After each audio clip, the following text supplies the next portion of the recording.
Bonsoir à tous et bienvenue dans votre magazine Top Sortie à la maison. Bon, vous le savez, les lieux culturels restent fermés pour l'instant, mais les musées de notre région privilégient des visites virtuelles en ce moment. Et c'est le cas justement du musée de Flandre à Cassel. La conservatrice du musée est d'ailleurs notre invitée ce soir. Bonsoir Sandrine Vélizier-Dussart. Merci beaucoup d'être avec nous. On fête d'ailleurs les 10 ans du musée de Flandre de Cassel cette année. Merci beaucoup. Avec moi en plateau aussi, comme régulièrement, Xavier Silly, notre spécialiste culture, on peut le dire comme ça. On va dire ça comme ça, Marie. Bonsoir Bonjour. Xavier. Bonjour à vous. Merci Bonjour. beaucoup Xavier d'être avec nous pour cet échange. Et on prend tout de suite la direction des Flandres.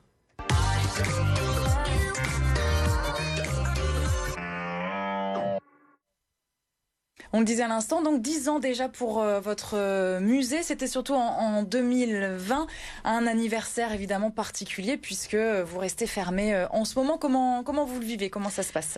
C'était effectivement un anniversaire un peu perturbé puisque c'était le 23 octobre. Donc on a pu faire le week-end donc avec la compagnie Metel HAUT. Donc ça a été un rendez-vous complet tout le week-end avec le public. C'était une déambulation avec des comédiens, un banquet devant le musée parce qu'on voulait faire la fête avec un faux gâteau. Et puis le week-end d'après, c'était le second confinement. Donc il a fallu se réinventer. Ce qu'on avait programmé avec les différentes compagnies, et on est passé en mode virtuel. Voilà, un mode virtuel. Alors parlons pour le téléspectateur qui nous regarde de ce qui va se passer, de ce qui se passe d'ailleurs maintenant. Ce sont donc les 10 ans à découvrir, à fêter sur le site, le muséedeflandre.fr, tout attaché. C'est gratuit, donc on peut s'y rendre. Vous lancez les 25 minutes chrono. Ce sont des visites virtuelles et privées. Ce sera donc ce dimanche, mais également les 24 et 31 janvier prochain. C'est 25 minutes pour tout savoir sur une œuvre. C'est exactement ça, puisque au premier et au second confinement, on a exploré différentes pistes, des lectures méditatives, des contes, toute une programmation pour le jeune public avec des tutos. Et puis, on est un petit peu frustré de rester dans le virtuel. Et là, il suffit de prendre son ordinateur, sa tablette ou son téléphone, de prendre rendez-vous avec le musée.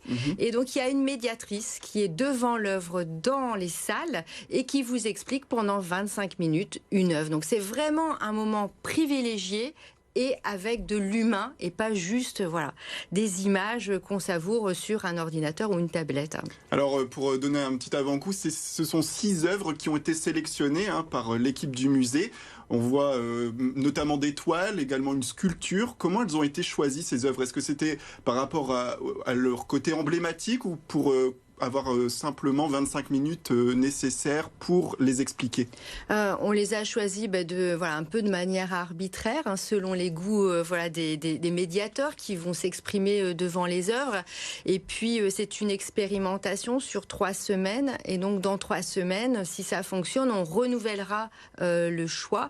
Donc on a pris aussi les chefs-d'œuvre du musée. On a un primitif flamand du 15e siècle, puisque la peinture flamande apparaît au 15e siècle. Un paysage flamand de Savery, et puis une œuvre contemporaine aussi avec Patrick van Kakenberg, un étrange château de cartes. Je vous invite à aller regarder sur le site internet pour faire votre choix. Alors pour s'évader aussi, vous lancez un nouveau projet, ça s'appelle la farandole des chimères. On va voir les images, vous allez nous expliquer un petit peu, c'est quoi? C'est une nouvelle forme de spectacle du coup? Alors la farandole des chimères, elle était prévue dans le cadre des 10 ans et pour la nuit des musées qui devait avoir lieu le 14 novembre. Et comme on n'a pas pu fêter la nuit des musées dans les espaces, on a sollicité Sandre Larouge, la compagnie, qui revisite complètement le parcours du musée. Alors ce sont d'étranges personnages complètement féeriques et qui sont les gardiens du musée. Et il se passe d'étranges choses dans ce musée. Donc là, on les voit déambuler. Et vous verrez, il y a une momie, il y a des fantômes. Ça a beaucoup plu aux enfants qui nous en parlent encore en disant il y a une vraie momie au musée de Flandre. Alors le mystère reste entier. Ouais, justement, est-ce que c'est un moyen aussi de fédérer de nouveaux publics ou encore de démystifier cette peinture flamande qui peut paraître parfois austère ? Eh ben, vous avez raison sur les 2 points. C'est rendre la peinture flamande vivante, vibrante, parce qu'on l'oublie. La peinture flamande est extrêmement narrative et quand on voit les œuvres de Bosch ou de Bruegel, on est complètement dans le fantastique et dans l'imaginaire. Donc voilà, c'est une peinture qui fait rêver. Et puis voilà, tout ce qu'on a mis en place sur les réseaux sociaux et sur le site internet, on s'est rendu compte qu'on avait touché de nouveaux publics, à la fois de manière géographique, des gens qui n'auraient pas pu se déplacer, qui sont à Bordeaux, à Marseille, et qui découvrent le musée de Flandre par les réseaux sociaux. Et puis peut-être effectivement un public plus jeune et plus séduit par les outils numériques. C'est un nouveau défi, tout comme pour les autres musées et lieux culturels de notre région. Et justement, ce soir, on vous propose les conseils de la rédaction. Regardez. Direction le Louvre-Lens pour vous promener dans le musée de chez vous. Les 16 et 17 janvier, performances dansées, musicales, vidéos et galeries virtuelles. Les étudiants investissent les réseaux sociaux pour découvrir l'exposition Soleil Noir. Des photos et des textes pour vous évader et surtout découvrir le patrimoine insolite du Nord grâce au nouveau livre de Christine Dutoit, historienne cambrésienne. Et ça tombe bien, elle viendra présenter son livre la semaine prochaine dans Top Sortie. Enfin, l'ONL vous offre son premier rendez-vous digital de l'année. Samedi 16 janvier à 20h, vous pourrez écouter la symphonie de Chausson sur la page YouTube L'Audito 2.0, une symphonie dirigée par Alexandre Bloch. On le voit du coup, Sandrine, ça bouge aussi chez vos confrères, vos collègues de la région. C'est important d'avoir un souffle vers le positif, malgré tout, avec le digital, etc. On l'a vu dans ces exemples-là. Ah oui, tout à fait. Puis je pense que dans une crise, il y a toujours du positif qui en ressort et ça a vraiment propulsé les musées à se réinventer, à trouver d'autres solutions pour maintenir le lien avec le public. Donc il y a quand même des éléments positifs qu'on peut ressortir de cette crise. Et également, cette adaptation que vous avez subie, que vous avez mis en place, et aujourd'hui, ces fameux contes à écouter chez soi, c'est une aventure que vous avez développée ces derniers mois et qui continue. Vous pouvez nous en dire un peu plus aujourd'hui ? Alors oui, au premier confinement, donc on a lancé les contes pour les enfants. Donc on était plutôt sur un tranche d'âge 6-8 ans, les petits.